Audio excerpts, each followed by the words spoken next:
Salam sejahtera bagi kita semua yang diberkati oleh Tuhan Yesus. Apa kabar semuanya? Tentunya semua kita dalam kondisi yang sehat dan diberkati oleh Tuhan Yesus. Kita semua dalam perlindungan dan penjagaan daripada Tuhan. Sekalipun kondisi kita tidak memungkinkan untuk kita bisa berjumpa satu dengan yang lain, kita dibatasi oleh kondisi, situasi dan kondisi, dibatasi oleh ruang, tapi saya percaya bahwa hati kita tetap melekat satu dengan yang lain. Puji Tuhan, dalam perayaan Jumat Agung kali ini, perayaan yang cukup berbeda dengan perayaan-perayaan yang lain. Perayaan kali ini kita hanya bisa menggunakan media yang Tuhan ciptakan, yang Tuhan izinkan kita pakai untuk kita dapat bisa berhubungan satu dengan yang lain. Puji Tuhan. Di perayaan Jumat Agung kali ini juga Bapak Ibu yang kekasih, perayaan yang cukup luar biasa. Karena perayaan kali ini Bapak Ibu di rumah masing-masing merayakannya dengan keluarga, dengan sanak famili, dengan anak, dengan cucu, menantu, dan lain sebagainya.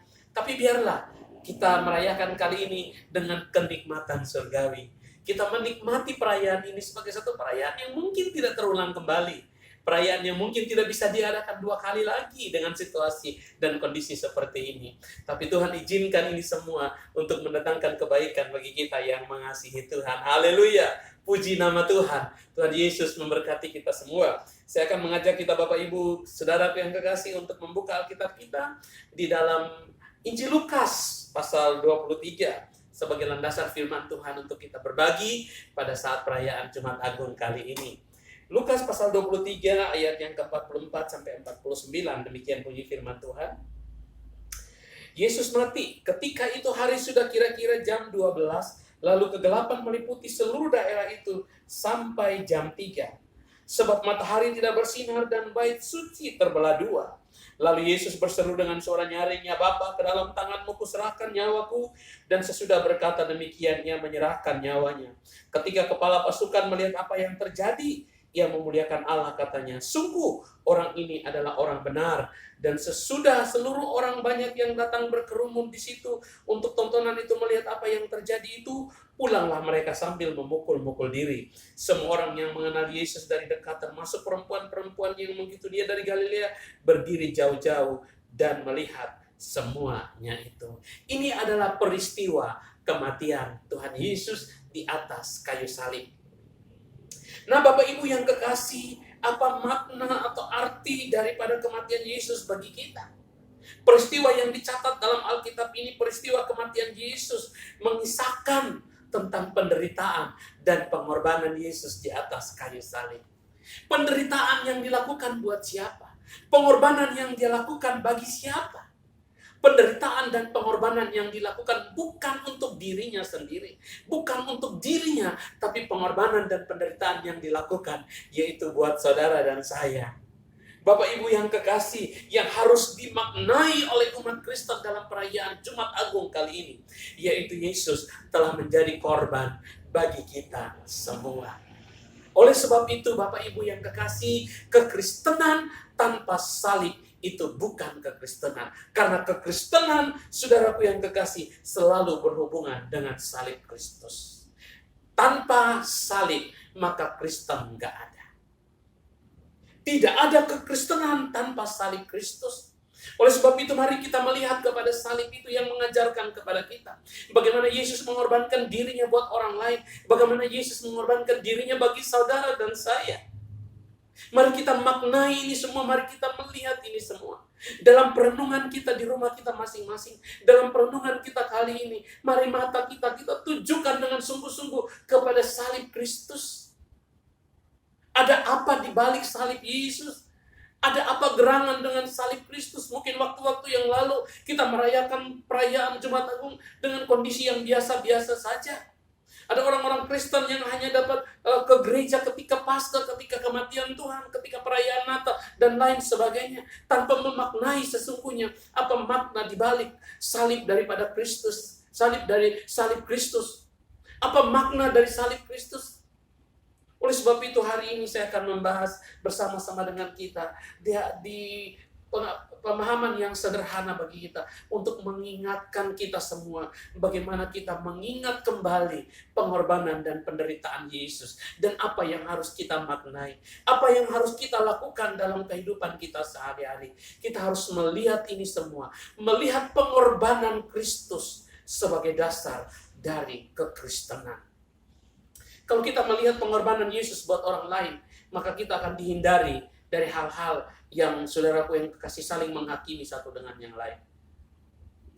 Jika kita memaknai salib Kristus sebagai satu hal yang luar biasa bagi kita, untuk kita maknai dalam kehidupan kita, maka pasti kita akan menghindari diri kita dari saling menghakimi, dari saling menyalahkan satu dengan yang lain. Kenapa? Karena salib berbicara tentang pengorbanan. Pengorbanan di salib Kristus beda dengan pengorbanan-pengorbanan lain. Pengorbanan di salib Kristus pengorbanan bagi orang lain, bukan untuk diri sendiri. Kalau kita berkorban buat orang lain, maka kita akan dijauhkan dari hidup saling menghakimi, saling menyalahkan satu dengan yang lain, merasa diri paling benar dari orang lain. Kalau kita dapat melihat kepada salib Kristus yang mau berkorban untuk orang lain, maka kita juga harus memberi diri kita kepada orang lain. Untuk kita dijauhkan dari hal-hal yang mementingkan diri sendiri. Karena kekristenan identik dengan salib, maka kekristenan identik dengan berkorban. Kekristenan identik dengan penderitaan. Penderitaan apa yang Anda dan saya alami sebagai salib yang harus kita pikul dalam perjalanan kekristenan ini. Mungkin kita difitnah, mungkin kita dihina, mungkin kita dijolimi. Mungkin kita diperlakukan tidak adil. Mungkin kita disalahkan sekalipun kita nggak salah. Kita merasa diri kita benar, tapi kita seringkali disalahkan. Itulah kekristenan. Kita harus tanggung, kita harus pikul penderitaan itu.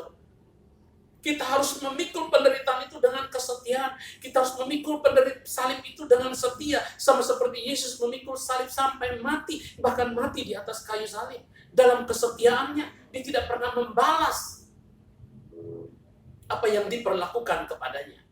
Oleh sebab itu kita diajarkan sebagai orang Kristen untuk tidak membalas satu dengan yang lain. Yang tadi saya katakan tidak menghakimi, tidak merasa, kalau orang merasa diri paling benar, orang itu pasti akan menghakimi satu dengan yang lain. Baik menghakimi rekan kerja, menghakimi teman, saudara, sahabat, dan lain sebagainya. Dasar daripada kekristenan yaitu berkorban, memikul salib, yaitu berkorban untuk orang lain. Bapak Ibu yang dicintai oleh Tuhan Yesus, apa makna yang selanjutnya daripada salib? Apa yang dapat kita lihat di balik salib itu? Apa yang dapat kita lihat yang dilakukan oleh Yesus di balik salib itu? Yang dilakukan oleh Yesus di balik salib yang kedua, yaitu saudaraku yang kekasih, mengampuni, pengampunan dan perdamaian, mengampuni dan berdamai dengan orang lain. Saudara, betapa menderitanya Yesus di atas kayu salib, sehingga dalam ayatnya yang ke-46 dikatakan, "Ya Bapa, ke dalam tanganmu kuserahkan nyawaku." Betapa menderitanya dia untuk orang-orang yang dicintai, untuk saudara dan saya yang dia kasihi. Untuk apa dia mati? Sekali lagi, selain dasar daripada kekristenan, saudaraku yang kekasih, kematian Kristus dimaknai, harus kita lihat sebagai satu hal yang harus kita lakukan dalam kehidupan kita, yaitu bagaimana Yesus mengampuni dosa seluruh umat manusia. Jadi saudaraku yang kekasih, salib di sini berbicara juga tentang pengampunan dan perdamaian. Di dalam Efesus pasal 4 ayat 32, Efesus pasal 4 ayat 32,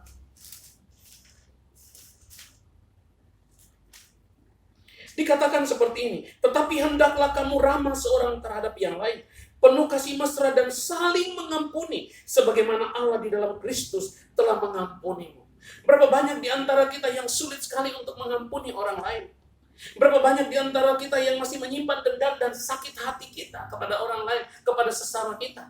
Bapak Ibu yang dicintai oleh Tuhan, penghalang-penghalang daripada mengampuni ini seringkali ada dalam kehidupan kita. Merasa diri paling benar. Oh, saya yang paling benar, kenapa saya harus minta maaf? Oh, saya yang paling benar, kenapa yang saya harus mengampuni? Oh, saya yang paling benar, kenapa saya harus datang kepada dia? Yang kedua, saya yang lebih tua, kenapa saya harus mengampuni? Dia kan yang lebih muda, dia harus datang kepada saya. Bapak Ibu yang dicintai oleh Tuhan, mengampuni tidak bicara tentang lebih muda, lebih tua, dan lain sebagainya. Mengampuni tidak bicara tentang siapa yang salah, siapa yang benar. Mengampuni ini berbicara tentang siapa yang lebih tahu kebenaran, siapa yang lebih memaknai salib Kristus, siapa yang dapat melihat di balik salib apa yang dikerjakan Yesus di atas kayu salib.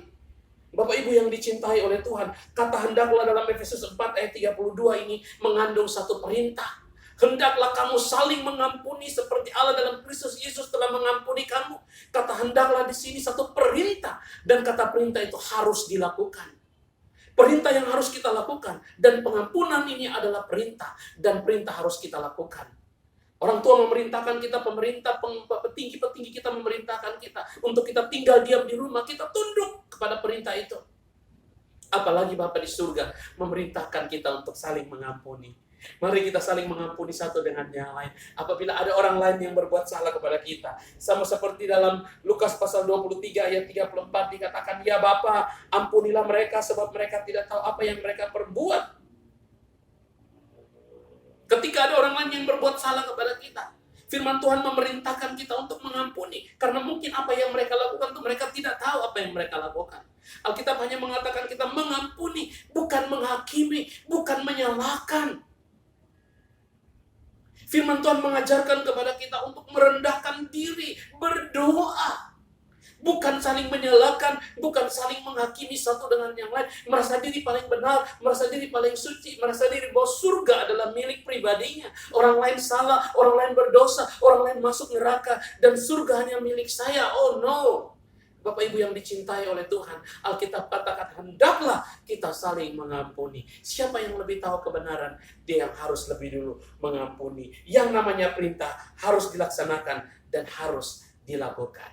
Bapak Ibu yang dicintai oleh Tuhan, makna daripada salib Kristus, saudaraku yang kekasih, berbicara tentang salib selalu berbicara identik dengan kekristenan. Salib berbicara tentang pengorbanan. Salib berbicara tentang penderitaan. Salib juga bicara tentang pengampunan dan perdamaian. Oleh sebab itu dalam perayaan Jumat Agung kali ini, saya mengajak Bapak Ibu saudaraku yang kekasih untuk dapat memikul salib kita pribadi lepas pribadi. Mungkin hari-hari ini Anda berdiam diri di rumah, bosan, boring, dan lain sebagainya. Penderitaan yang Anda alami sekarang, tapi Tuhan izinkan itu semua. Mari kita nikmati itu semua sebagai hal yang Tuhan izinkan dalam kehidupan kita untuk kita dapat lakukan dalam kehidupan setiap pribadi. Yang berikut tadi saudaraku yang kekasih, hidup dalam pengampunan dan perdamaian. Ini inti dari kekristenan. Di saat orang lain berbuat jahat, bukan berarti kita berhenti untuk berbuat baik. Kekristenan mengajarkan kepada kita untuk terus dan terus berbuat baik, sekalipun orang berbuat jahat terhadap kita. Bapak Ibu yang dicintai oleh Tuhan dimanapun Anda berada, mari apabila ada orang yang bersalah kepada kita, apabila ada orang yang menyakiti hati kita, mari kita lepaskan pengampunan. Janganlah menghakimi, janganlah saling menyalahkan. Marilah kita duduk di kaki Tuhan, kita merenungkan hidup kita, kita berlutut di hadapan Tuhan, kita merendahkan diri, kita berdoa bagi orang-orang tersebut. Kita jangan mempermalukan mereka, kita jangan mempersalahkan mereka, kita jangan menghakimi mereka, tapi kita bawa mereka di dalam doa kita. Kita bersekutu kepada Tuhan, kita mohon belas kasihan, kita mohon pengampunan Tuhan. Untuk apa yang mereka lakukan, mereka tidak tahu, mereka belum mengerti, mereka belum paham. Kita yang mengerti, mari kita memaknai Jumat Agung, memaknai salib Kristus sebagai satu teladan bagi kita untuk kita lakukan di dalam kehidupan kita setiap hari. Puji Tuhan, Tuhan memberkati kita semua. Kita berdoa. Bapa di surga, di dalam nama Tuhan Yesus Kristus kami berdoa kepadamu ya Tuhan. Kami percaya bahwa salib Kristus mendatangkan kebaikan bagi kita. Salib Kristus mengajarkan kepada kita bahwa kita harus menjadi orang-orang yang mengampuni, orang-orang yang hidup di dalam pengampunan. Dasar kekristenan adalah salib. Salib bicara tentang pengorbanan dan penderitaan. Salib juga berbicara tentang pengampunan dan perdamaian. Oleh sebab itu, ajar kami untuk dapat melakukan itu semua di dalam kerendahan hati kami masing-masing. Bapa di surga, kami juga berdoa bagi jemaat Philadelphia dimanapun berada. Tuhan tolong, Tuhan Bapa berkati, jaga dan lindungi mereka. Ajarkan mereka untuk dapat memaknai salib Kristus sebagai satu hal yang mendasar di dalam pengiringan mereka kepada Tuhan. Terima kasih Bapa di surga. Kami berdoa pimpinan bangsa dan negara kami, presiden, wakil presiden, para menteri, gubernur, camat, lurah, semua masyarakat, Indonesia, kami berdoa, kami bawa, kami mohon belas kasihan Tuhan untuk bangsa kami, khususnya kota Jakarta. Kami berdoa, Tuhan berbelas kasihanlah untuk kota Jakarta. Ampunilah bangsa kami, ampunilah kota kami Tuhan Yesus. Terima kasih Bapa dalam surga, kami percaya Engkau akan menjauhkan malapetaka ini dari dalam kehidupan kami, dari kota kami. Tapi jika Engkau belum mengizinkan ini pergi dari kota kami, maka Tuhan akan memberikan kekuatan kepada kami. Tuhan akan melindungi kami, Tuhan akan menjagai kami. Terima kasih Tuhan, ini menjadi doa kami Tuhan. Kami bersyukur untuk hari ini. Kami berterima kasih di dalam nama Tuhan Yesus Kristus. Haleluya. Amin. Tuhan Yesus memberkati.